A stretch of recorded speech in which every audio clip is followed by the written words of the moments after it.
Shalom Aleichem and welcome to Online Smicha. We know that when people sit together, and even if they're sitting together and enjoying themselves and having a meal, and there's dibuk chaverim, all is well, it doesn't yet become rated as a seudas mitzvah, because there are many halachas that you're allowed to do during a seudas mitzvah, or there are many exemptions that happens by a seudas mitzvah, whereas a seudah rishus, optional suda, just even if you're a sudas mereis, friendship get together, doesn't allow certain things.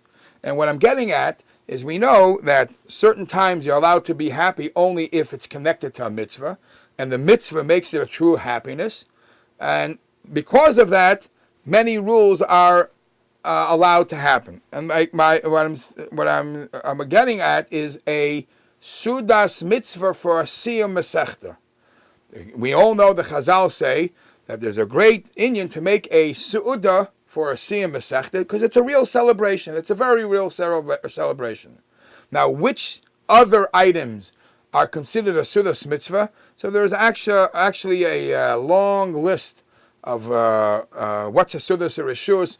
If, for example, obviously we know Yom Tovim is a sudas mitzvah, but if upsharnish, a sudas reish chodesh, a chanukas sabayis, all these questionable things are discussed in the Achrayim and what would be considered a sudas mitzvah, bar mitzvah, all these occasions. But a siyum masechta is for sure a sudas mitzvah. Ad kedei kach, we find that some say that when there is a question, if the get together is a sudas mitzvah, if somebody says a dvar Torah, a good dvar Torah, it might rate a regular suda into a sudas mitzvah. So let me talk a little about siyum masechta, because there are some times that we know that it's a minhag to make a siyum masechta.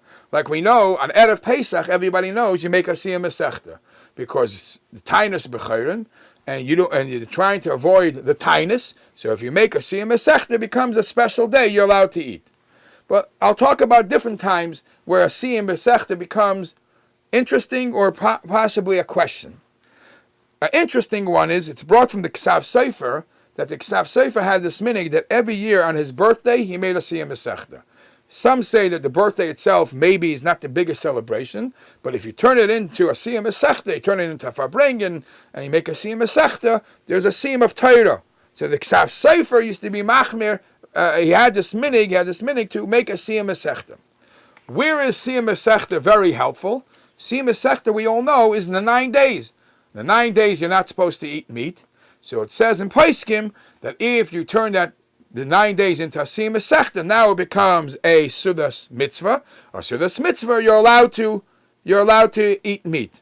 Now, some have the chumrah that from one hand we want to be machmir and insist that there should be a sudas mitzvah during the 9 days, siyum masechta, and be a sudas mitzvah, and yet still refrain from eating meat. But many people, once they hear a siyum masechta, it allows them to, especially if they're part of the siyum, allows them to eat the meat.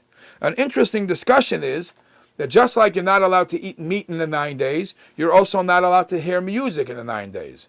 Does the siyum masechta break the second rule too? That not only you could celebrate together, not only you could eat meat, are you allowed to have the suda with music?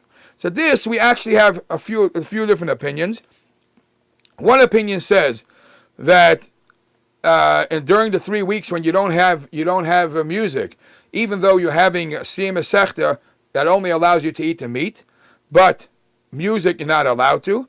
Those that say that you're not even allowed to not only have instruments, not even have a band, because of the siyum masechta, you shouldn't even sing zmiros b'peh. That is a biggest chumrah.